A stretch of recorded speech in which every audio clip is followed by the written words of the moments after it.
就是抢啊！择胜变成泽塔，被逼迫5000亿的矿产开发协议。现在的乌克兰就是当年的中华民国，被卖了当年雅尔达密约，中华民国被列强羞辱践踏，但是他只能忍气吞声，因为国家太弱。现在讲得很大声，哎呀，没有乌克兰在的谈判活动不能接受，最后就是要接受。欧洲人只剩下哭啦。毫无尊严。欧洲，你还是欧洲吗？被万斯一通怼爆。Under Donald Trump's leadership, we may disagree with your views. 这个景真的是杀人诛心呐！下面一排老欧洲都傻眼，没办法回应。No one did this better than President Zelensky.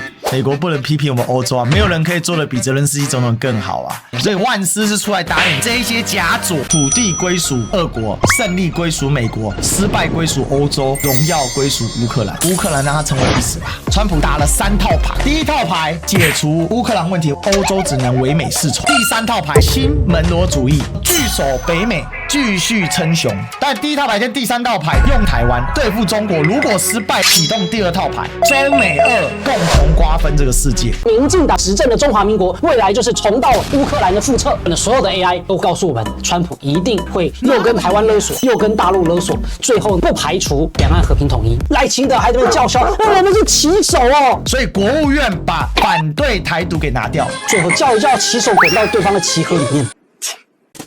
Ladies and gentlemen, welcome the host.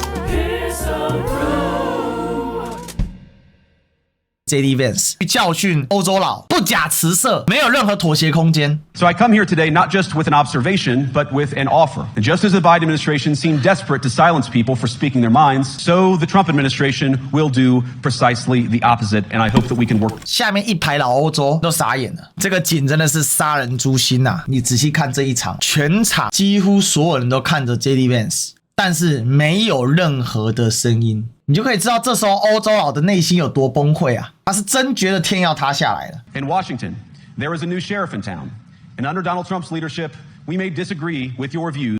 关键词，我跟你们欧洲不一样，所以万斯是出来打脸这一些假左。And I really do believe that allowing our citizens to speak their mind will make them stronger still. We're the organizers of this very conference.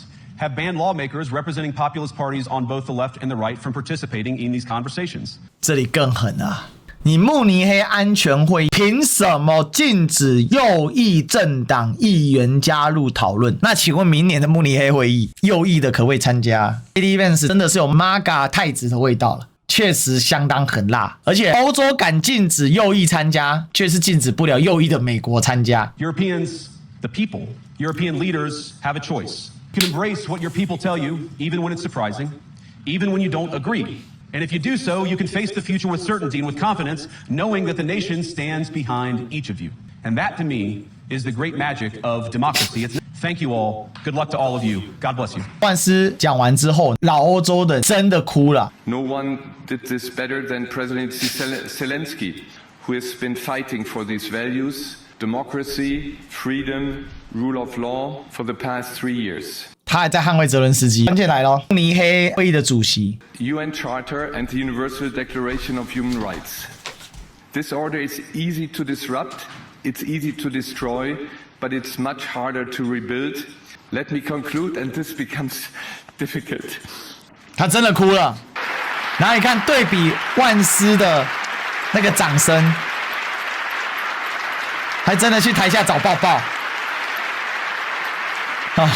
你看这掌声完全没有停下来，这是什么？美国不能批评我们欧洲啊，没有人可以做得比泽连斯基总统更好啊！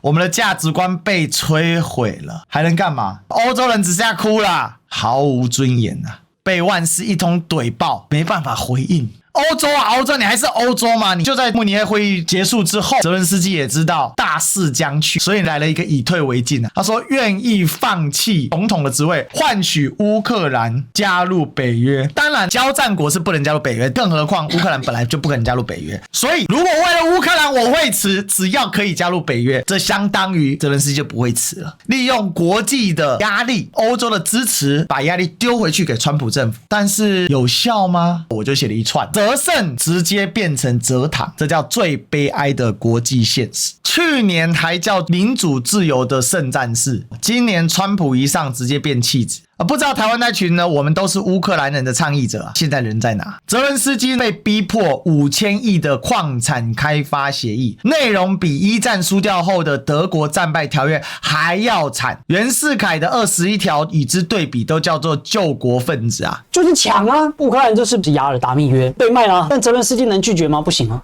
泽伦斯基说，谈判的时候，美国的部长施压的太过分，但他最后还是要签了，讲得很大声。哎呀，没有乌克兰在的谈判我都不能接受。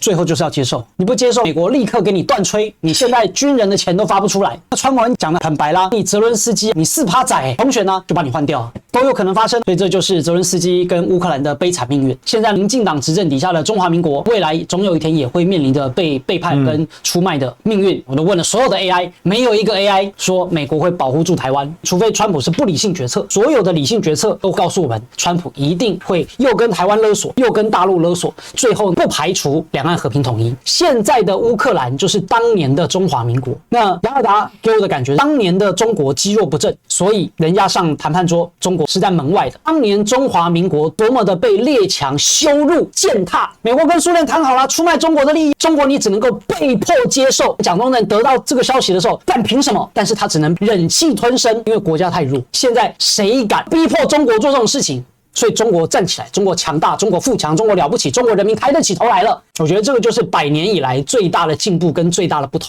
但民进党他妈执政的中华民国，未来就是重蹈乌克兰的覆辙，就是继续被世界的强权蹂躏当棋子。我他妈要当大国的民众啊，我不要当棋子啊！赖清德还在那边叫嚣，我们是棋手哦，叫一叫，棋手滚到对方的棋盒里面。只是很可惜，我没有活在那个治权底下，而我现在治权的这个地方呢，是一个台独所占据的非法伪政权。在我的定义当中，当赖清德走向台独，国安会说不承认中华文化，中华文化总会任用曹兴诚，赖清德这个政权对我来说就是敌国。后来泽伦斯基宣誓，我不会签署乌克兰人10代人为代价的协议。有专家去算了一下乌克兰的矿产协议哦，川普原本的协议只有矿产，不含油气这些，这份新的协议连油气都包含进去，也就是乌克兰所有的地下资源。然后做法更狠，整个乌克兰的矿业资源全部加起来成立一个基金，这个基金美国占1/3，乌克兰占2/3，但是美国的1/3不需要出半毛钱，因为美国给乌克兰的援助就是钱。那这样子是乌克兰控股也还可以啊，但是这个基金呢由美国人全权控制。所以有专家去算了一下，如果真的照美国这样玩，乌克兰至少120年把这些东西都付出来才够偿还。泽连斯基也知道他不能签，因为他签了乌克兰国内会追杀他，欧洲也不会庇护他，他不签顶多美国人在外面狗吠，但是美国人会断他的金援。与此同时，马斯克宣布，如果泽连斯基最终不签矿产协议，他会终止新链对乌克兰的服务。所以这就验证了一句话，土地归属俄国，胜利归属美国，失败归属欧洲，荣耀归属乌克兰。当然这句话也有另外一种说法，土地归属俄国，资源归属美国，债务归属欧洲，荣耀归属乌克兰。但目前看起来债务不是归属欧洲的问题啊，我看美国是直接要赢到麻了。所以泽连斯基到现在不敢签，如果真的签下去，乌克兰就一无所有啊。我认为下一份协议会更严重，反正川普就不断加嘛，你不签条件就越来越差，看你要不要签。但是如果泽连斯基真的是一个合格的领导人，哪怕死都不能签，甚至以死写谏，我跟你讲，后面乌克兰总统没人敢签下去。当然川普还是很粗暴啦，他可能会在丧礼上要求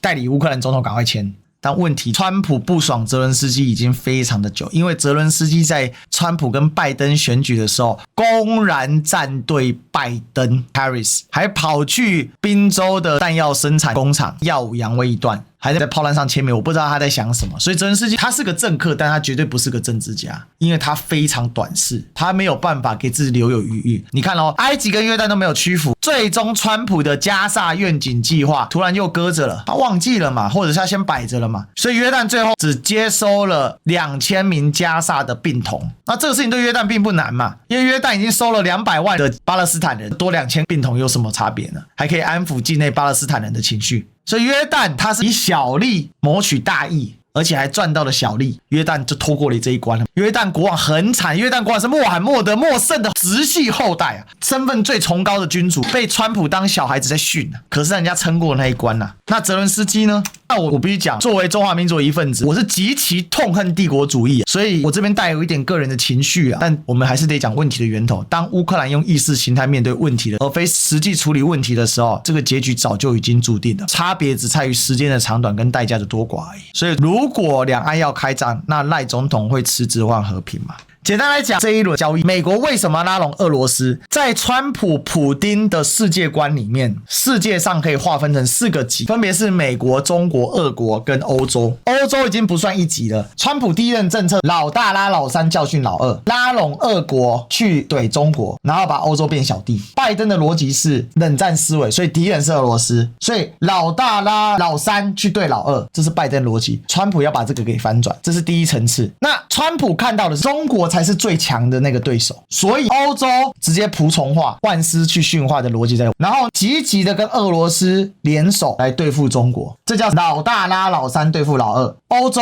仆从化，维持一超多强的格局，这个是川普的第一目标。所以拜登跟川普有个根本的逻辑不同，这叫做冷战思维与非冷战思维的基础。那在里面要怎么样让欧洲变成仆从化，就是让欧洲不能脱离美国的依赖。可是过去让欧洲仆从化是要撒钱给欧洲啊，承担大量的安全责任，所以美国的防卫预算都超过 GDP 的 6%， 而欧洲常年都在 1% 以下或者 1% 上下。那现在的美国已经撑不起这样的一个状况，所以让俄罗斯把乌克兰给分了之后，美俄保持紧密关系。但是对欧洲来讲，一个俄罗斯侵占到了乌克兰，等于是一把利剑插进了欧洲的心脏，所以欧洲就会全力对敌俄罗斯，可是又摆脱不了美国，所以变成美国跟俄国可以直接对话，而欧洲只能仰赖美国来跟俄罗斯不管是防守或对话，所以就可以彻底的把欧洲给仆从掉。所以欧洲仆从，俄国盟友对付中国，这是川普的逻辑。但是川普是商人，所以他会把风险给降低。川普不是属于那种 all in 型的商人，他跟马斯克比较不一样。